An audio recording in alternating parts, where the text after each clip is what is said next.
Hi garden friends, welcome back to my channel. And if you're new here, my name is Megan. I'm so glad you're here. So I'm doing a little bit of a seed series right now on the channel. Last week we did garden seeds that I was leaving behind in 2022. They were seeds that I tried and I did not like and I probably will never grow again.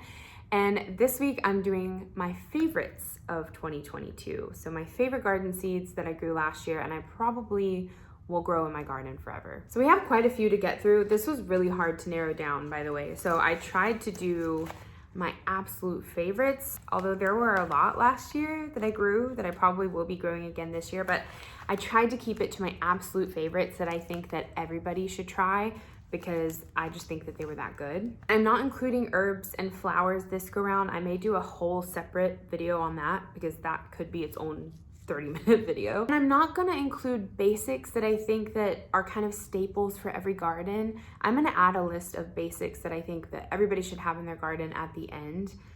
If that makes sense, this is kind of just new things that I grew last year that were my favorites of the new things that I grew. My cat Miko is laying right here and he's deciding that now is the best time to lick himself as I'm trying to film a video. And now he's purring really loud. I don't know if you can hear that. I don't want to move you, but you're being so loud. Just go lay over there, okay? All right, so here we go. These were my favorite garden seeds of 2022. Starting off with tomatoes. I feel like this is everybody's favorite. Cherokee purple tomato. I debated on putting this on the basics list because I do feel like this is a staple tomato. I feel like everyone should grow this tomato. It is highly superior as far as flavor, productivity, disease resistance, everything. This is like, if I could vote for the absolute perfect tomato, I think I'd have to give it to Cherokee purple. That, at least that's just been my experience with it. I find that this tomato also produces the earliest for me. I don't know if that's everyone else's experience, but for me, I find that it's always the first one to give me tomatoes and they're the most delicious. Like my first tomato sandwich of the year is always a Cherokee purple tomato. This one surprised me this year and it's the Purple Rain tomato. So this is a compact dwarf tomato. It only grows about 3 feet tall. So this tomato is perfect if you're like balcony gardening or if you're growing in a greenhouse and you don't need indeterminate plants that get super tall. This is your guy. The taste is very similar to Cherokee purple. They have that dark, rich, very tomatoey taste. They're excellent. Next is orange peach tomato. This one also surprised me as well. This one was highly, highly productive and it lasted well into the fall. These are called orange peach because the skin is slightly fuzzy, if that makes sense. Like it kind of feels like a peach, which is kind of weird, but it's also kind of cool. But the weirdest thing about these tomatoes is I think they taste like fruity pebbles. I don't know if it's just me. I don't know if my taste buds are weird, but when I tried these tomatoes for the first time, my mouth literally dropped and I was like, what? They were so fruity, but there was also like a different taste behind it that made it taste exactly like fruity pebbles. And I was like, this is so crazy that I'm tasting this flavor in a tomato that I grew. I don't know, I was really confused by it, but I was pleasantly confused because I loved it. Mushroom basket tomato, this is another one that I loved. I just loved the looks of this one. I love the ruffly type of look that they have to them. And they taste really great as well. They're very meaty. They're not very seedy. They're not very watery. I mean, they're thick tomatoes. I wouldn't say that they were top producers in the garden. I don't think that I got as many of these tomatoes as I did my others, but the ones that I did get, they were worth it. Atomic Fusion tomatoes. These are the most beautiful tomatoes. Hands down, I don't think that there's another more beautiful tomato out there. I knew that they were gonna be beautiful before I planted them, but what surprised me about these is their disease resistance. So I had these planted in a bed full of tomatoes that all suddenly died and had some type of wilt or something. I still don't really know what happened. They were all doing really well, perfect. They were producing and then all of a sudden they all wilted up and died, except for the Atomic Fusion. The Atomic Fusion was the only tomato that didn't die in that entire bed, and they lasted into the fall until the first frost. So I don't know what it is about the Atomic Fusion, but I feel like there's something to that. Sweet cream. If I had to vote for my favorite new tomato variety that I planted last year, it's the sweet cream. They are so good. They're so sweet. They are like popping candy in your mouth. They're juicy, they're low acidity, they're perfect, and they're beautiful. They're beautifully striped And I will forever have this tomato in my garden, hands down, every time until the day that I die. I'm gonna pop this in with the tomatoes. This is the ground cherry and the variety is Cossacks pineapple. I really love this variety. So in 2021, I grew New Hanover. 2022, I grew Cossacks pineapple. These were a little bit smaller than the New Hanover, but they were so much sweeter. If you don't know what ground cherries are, they are related to tomatoes and tomatillos, but they are just these tiny little husked fruit. That word is so hard to say, husked. And they're extremely sweet. I call them my garden candy because honestly, they don't even make it inside the house. As I'm gardening and I'm just out there popping the ground cherries. They're really easy to freeze. You can make pies with them, jams with them, salsa. Like if you want to make a sweet salsa, they're really good for that as well. Ground cherries are honestly one of my favorite parts of summer. They're just, they're chef's kiss. Let's move on to cucumbers. The first up is the miniature white cucumber. I love these little cucumbers. They're these tiny little white cucumbers. They are highly productive, very disease resistant. I got so many cucumbers off of just one plant that I only plant one plant of this per year. If you want a cucumber that you are picking from every single day, it's this one. Absolutely no bitterness. They're great for pickling. They're just the perfect little snacking cucumber, and I love this one. We have this slicing cucumber that I really love, and it's called Natsu Fushinari. So this is a Japanese variety. Another cucumber that is very productive and just does not stop. This cucumber is able to set fruit at every single node, which makes it highly productive. No bitterness, no disease issues. These things can get pretty massive before they over ripen, so you kind of get more bang for your buck with these cucumbers. I do kind of find that these need a trellis in order to grow like long and straight, or they'll grow curly. But yeah, this is another one of my favorites. My favorite corn this year was the honey and cream corn. It was just as delicious as the name sounds. This corn is so sweet. It's so good. If you like to have a lot of barbecues, you like to have a lot of people over, and you want them to taste your amazing corn that you grew yourself, this one. Let's talk about squash. So I don't have a lot of squash that I'm gonna show you because in my area where I live, I have a ton of squash vine borers. So that means that I have to find varieties that are resistant to them, or else I don't win the battle. I've tried to win the battle against squash vine borers. They're just, I don't know if there's like some kind of hive or do they even have hives? I don't know. There's some kind of like something about my area where they just all like to congregate. I'm sure of it. Like I said, I have to find varieties that are resistant to squash vine borers, and the one variety that I have always been able to grow, no questions asked, it laughs in the face of squash vine borers, is the Trombetta, I dropped it. The Trombetta di Albenga. Now I'm pretty sure this is the same as like zucchini rampicante or the cucuzzo squash, I think it's called. I think they're pretty much the same thing, but I really like this one from Renee's Garden. This squash is so much fun to grow. It makes these really long fruits. I don't even know how to describe it. I don't know how to describe it. Just look at the picture, okay? This is what they look like. You do have to trellis them if you want them to kind of grow down and grow long. But I think you can grow them on the ground. They just will get really curly. They're disease resistant, squash vine borer resistant, mildew resistant, everything you could hope for in a squash. And you know how I always like to say, I love to get more bang for my buck when I'm gardening. You get more bang for your buck because these squash, you could eat on one squash for like 2 weeks. I had so many squash last year that I was giving them away left and right. I gave one to my neighbors, I gave some to my brother, I gave one to my dad because I couldn't eat everything that it was producing. So I will always grow this. Carrots. I have always been awful at growing carrots. Every year I've tried to grow them. And I always tried to grow the fancy, really colorful ones. I never really tried just your plain orange carrot until last year. These two I planted in dense clay soil and they did extremely well. I grew some of the biggest carrots I think I've ever grown in my life.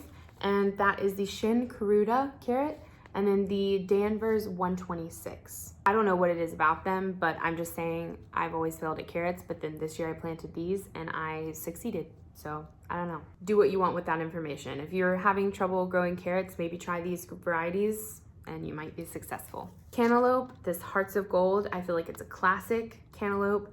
So sweet, so reliable, just perfect. I meant to mention this with squash, but another gourd or squash that I'll always grow is loofah gourd. These are actually seeds that I harvested from 2021 that I haven't planted all of them yet, and I still have a lot. And I also, from 2021, still have some loofah. I didn't grow these last year because I still had loofah and I was like, there's really no point if I'm still going through all of it. But I will be growing them again this year. I just really love the fact that this is a vegetable that you can turn into a sponge and you can clean yourself and your dishes and whatever else you want with it. That's incredible. Loofah is another gourd that is resistant to squash vine borer. It doesn't have the really thick, hollow stems like most squash, so the borers kind of have a hard time getting in there. So that's another reason why I love to grow this one. Taiwan yard long beans. These are beans that literally grow to a yard long. Need I say more? They're really good, crunchy beans. They're highly, highly productive. I had more of these than I could ever even eat. I was giving these away left and right. I think everybody should grow these. Clemson spineless okra. I'm allergic to the regular okra that has spines on it. It really irritates my skin and it'll make me just have like red blotches everywhere. So I can only grow Clemson spineless. And considering it's one of the only varieties that I can grow, that's why I love it. Ping tongue long eggplant. This is Japanese variety of eggplant. I think it's Japanese variety. It's just a really reliable variety. It's highly productive. It's really tasty. It makes these long, slender eggplants that are really good for grilling and chopping up to put in soups or stews or curries. I really love eggplant curries, and it's just a really great eggplant. Peppers. I'm gonna try to run through these as quick as I can. So first up is fish pepper. It's a mildly hot pepper. Actually, it's kind of less heat than a jalapeno. They're beautiful. They're variegated peppers. They're small. They're really easy to just throw in a stir fry, throw in a soup, throw in anything because they're just tiny and they're not too hot, but they just add like the perfect little kick to any dish. Lemon drop pepper. I planted 3 of these last year and it was 2 plants too many because they were so productive. I had lemon drop peppers coming out of my ears. I have jars of them still in my kitchen that I dehydrated. These are mildly hot. They're very fruity. If you like citrusy peppers, you'll love this one. Chocolate habanero, a little bit spicier than your regular habanero, but it has a really good, almost like earthy flavor to it. It's my favorite habanero. These plants are highly productive. These are always the last pepper plants that I have producing. I think that they are a little bit frost tolerant as well because when all my other plants died from frost, this one was just still kicking. Sugar Rush Peach. These are so fruity. They're so delicious. They do have a little bit of heat to them. I would say that they are pretty comparable to a jalapeno, but they just have like the best sweet tropical flavor and they're beautiful. Gather's Gold Pepper. This is a sweet pepper. It's kind of like one of those old reliables for me. The peppers are very sweet. They're kind of thin-walled. I prefer the thin-walled sweet peppers instead of like the really thick ones. It's just one of my personal preferences. These are really great, highly productive, disease-resistant, very tasty, and beautiful gold color. Shishito peppers. These are sweet peppers, although you do get a spicy one every once in a while. These are really great for roasting and frying. If you throw these in a wok and just like a little bit of sea salt and you let them get like really roasted and burnt around all of the edges, they're beautiful. They're so good. I'll forever grow these. Blot pepper. I actually didn't get to harvest a lot of these because my plant was not in the best spot. It was totally my fault that the plant didn't do well. I had it in a spot that didn't get a lot of sun. The soil wasn't great. It was just a recipe for a bad plant. But the peppers that I did get to harvest off of this were beautiful and they were so sweet. They were the perfect size for snacking. And honestly, mainly, I just love how stunning they are. They are beautiful peppers. So I think I will be growing these for a very long time.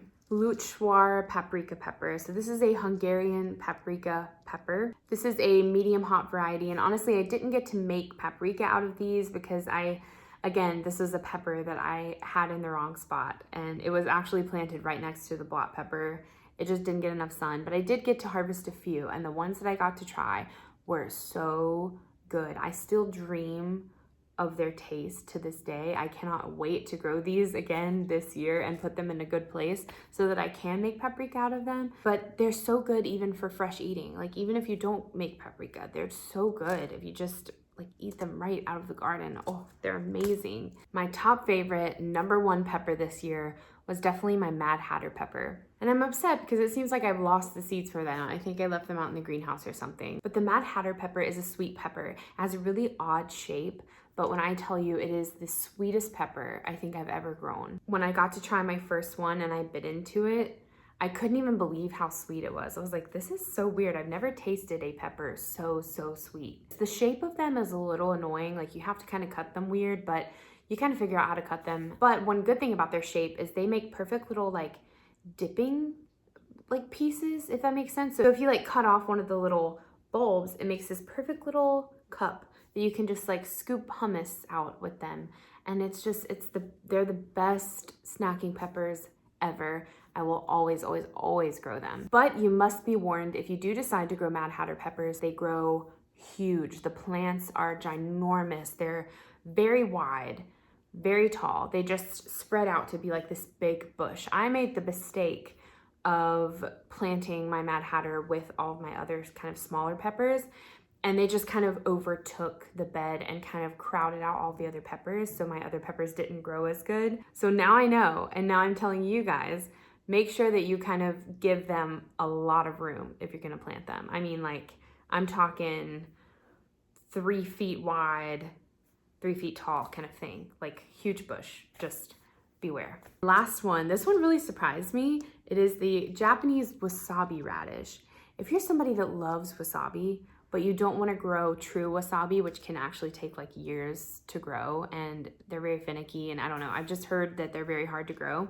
So if you don't want to put forth the effort to grow true wasabi, you should grow these Japanese wasabi radishes. When I grew these, I was like, there's no way that it can actually taste like wasabi. Like, there's no way. It probably has just like a hint of it, right?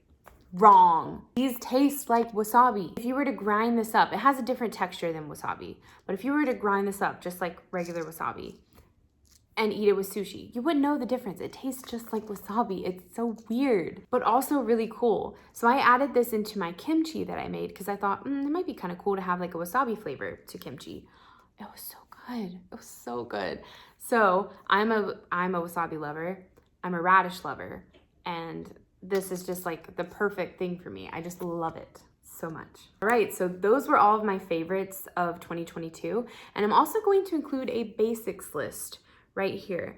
These are basics that I think that should be staples in everyone's garden. I think that they're the most popular kind of varieties of summer veggies for a reason, because they're perfect, they're reliable, they're tasty. They're great for, you know, pickling or canning or whatever you want to do with them, and they're just, you know, they're just the basics, you know?